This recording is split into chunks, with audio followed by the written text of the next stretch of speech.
Everybody, welcome back to the channel. I'm Robbie Krager, the Flip Flop Flipper, and I'm here on the San Juan Social Club cruise. We're just doing interview after interview. My man Larry Pendleton is here.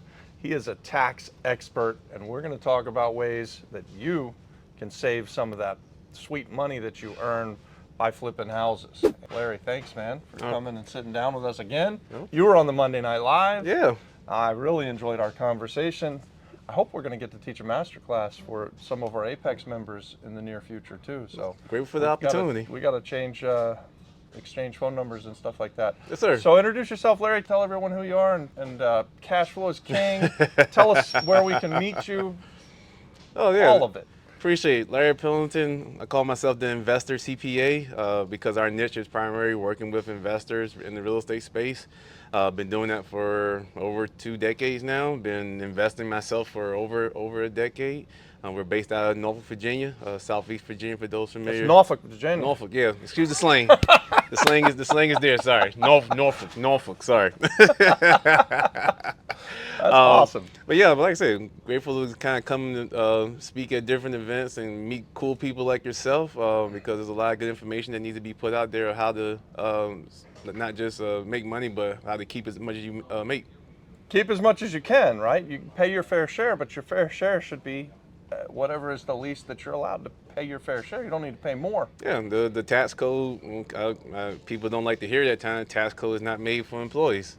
No, it's made it's for not. investors and big business owners, and it incentivizes people to move a certain way in order to keep the economy going. Like that's what the government gets out of providing all these incentives. So people who are complaining about it, like those are the rules of the game. We say W-2 income is bad income. Like that's the hardest to, you pay the most tax on the W-2 income.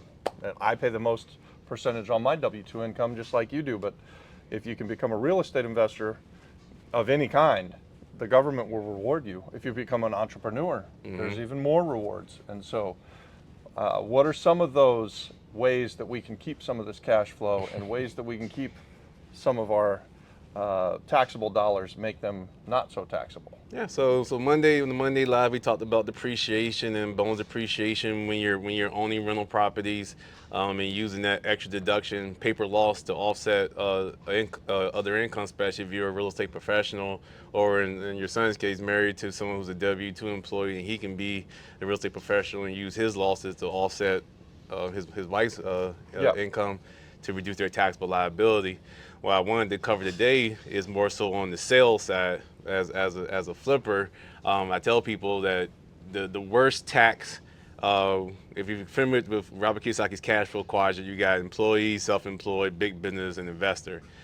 The ones that are taxed the worst is the S, that self-employed category, because it's not just ordinary income that you're taxed like a W-2 employee, you're also taxed with FICA taxes as well. And that's the Social Security and Medicare. Now, those who have W-2s, and we all have them at some point, we're used to seeing that amount on our paychecks coming out automatically. But as a but you don't realize that your employer pays half and you pay half. It's a total of 15.3%. But as a self-employed individual, because you're the owner and the employee of your business, you pay that whole 15.3%. So that's how you hear about people paying 50, 60% in taxes because of that additional FICA tax. Yeah, so if you're an employee, FICA's a bitch. If you're self-employed, FICA's even worse. Yeah, yeah. I'm trying to think of a worse word than that.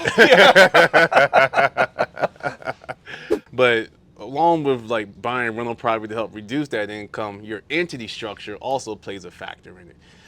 If you're a sole proprietor or you're just a LLC or you're maybe the LLC partnership, that doesn't help you save on taxes. Even just being an LLC doesn't help you save on taxes. It's more so of an asset protection play there. You need to either be an S or a C. Is that what?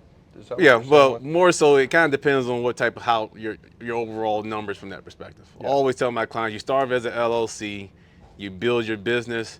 Once you're netting around $50,000 a year, that's when it's time to start considering having that S corp election. Okay. The S corp election, you're still an LLC legally. You're still an LLC. It doesn't really change your asset protection, but it's allowing you for your entity to be taxed like a corporation. So instead of you reporting that your business on your Schedule C or your personal tax return, Yeah. you'll be filing a separate 1120S S corp tax return, and that's what's going to help mitigate the self-employment taxes, because now you have to pay yourself from your business like an employee, and then all right, instead of that 15.3% hitting your net income, so let's just say you're netting $100,000. All right, that's at least a $15,000 tax liability just on that. Remove that business to a S corp elect LLC tax as a S corp, and now you pay yourself, let's just say $30,000. That 15.3% is only going to hit that $30,000 that you pay yourself. So Right. you see a significant reduction. Even in that example, you're talking about $10,000 in tax savings just by making that simple election from LLC to LLC tax as an S corp. And now you take the rest of that revenue as a different kind of income. Right, yeah. It's still ordinary income. It's just not hit with the additional tax on top of it. So that's the true benefit of the S corp. It doesn't really help mitigate the ordinary income taxes. Help reduce that extra 15.3% So when FICA you become tax. an S corp, you need to take a salary, right? Like Yep. that's what you would recommend, is that you take a modest salary. Yep. But it can't be too low, or they'll get mad at you. Yeah. But it doesn't need to be too high either. Yeah, you don't want to be too high, because then you just end up being taxed the exact same way as if you didn't do it. So it's called reasonable compensation that you have to determine, and we work with our clients on, and we've talked to IRS agents and try to get, because there's no real clear guidance from the IRS on how to determine reasonable comp. So we just got, okay, we got some scales in place based on the type of businesses they're doing and how much money they're making and how much they need to be, they want to take home from there. Yeah. And then we talked earlier, you said when we were talking on the Monday Night Live, we were talking about depreciation. We were talking about my son, for instance, his wife earns W-2 at kind of a high level, you know, maybe she earns $100,000 a year that's W-2 taxed. And so that's obviously a big taxable amount, right? Yeah. And he can be a real estate professional, and even though he's making money, he can make losses, but Yeah. they're not real losses. He's not losing money, Yeah. but he's bringing down what the taxes, and they can even it out. Yeah, you're using the strategy to create deductions, whether you money out of pocket or no money out of pocket, to help reduce your taxable liability or create additional losses but you can still go to a bank and say, I'm actually still profitable. You just got to remove these paper losses off my tax return. Yeah. So that's the key thing. You still want to be bankable if you want to still maneuver and grow your business as well. That's a great point. Let's talk about that for a second, because everybody who's a real estate investor knows this. You might be making piles of cash, but if you write everything off, you're not bankable.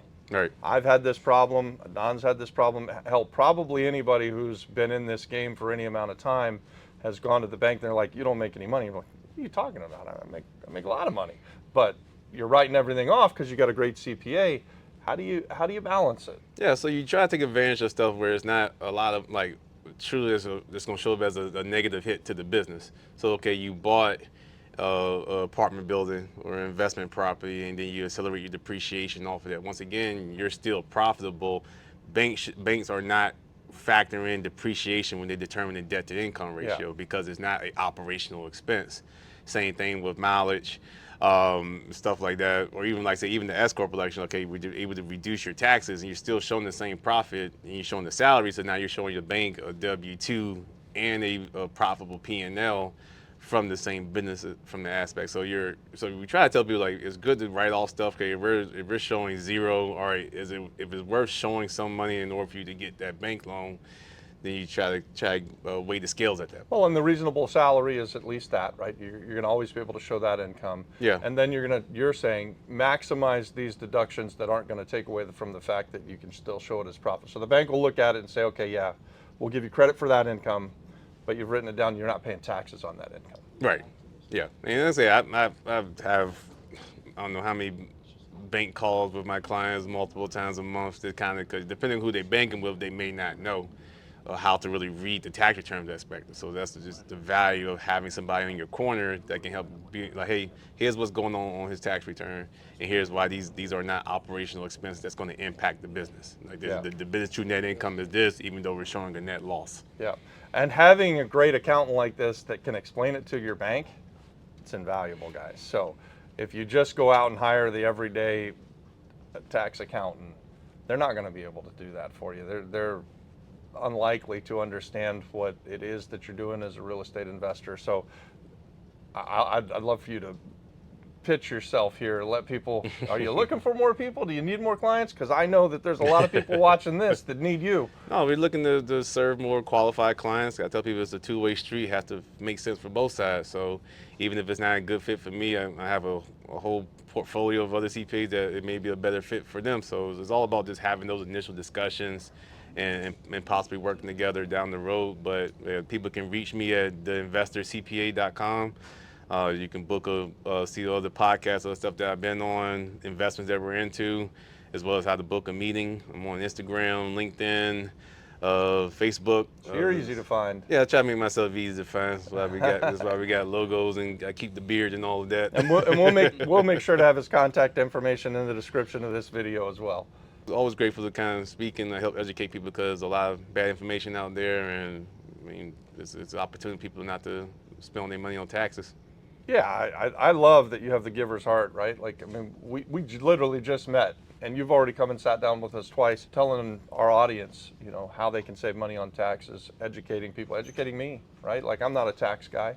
I'm a real estate guy, and I don't have a big tax problem. But you know why? It's because I have a really good accountant. Yeah. Because if it was left up to me, I'd be in trouble, man. I'm sure that I'd be paying the highest tax bracket and missing all kinds of things. I remember one year my accountant says, Robbie, you've got a problem. You need to go buy a really heavy truck and we'll write off the whole damn thing and that'll help you with your tax liability. Mm-hmm. So you have these little tricks as well? Yeah, just kind of, that's what those constant conversations throughout the year. Like, okay, let's see how the numbers are looking. All right, we're projecting this. So it's like, are you having those discussions, whether you're able to reach out or your CPA reaches out to you? You got to have more and more talks. It's like you just can't come in April or during tax season like we are now. It's like it's just not going to work. So like having, you're probably very hard to get a hold of starting right now through the end of April, right? Like that.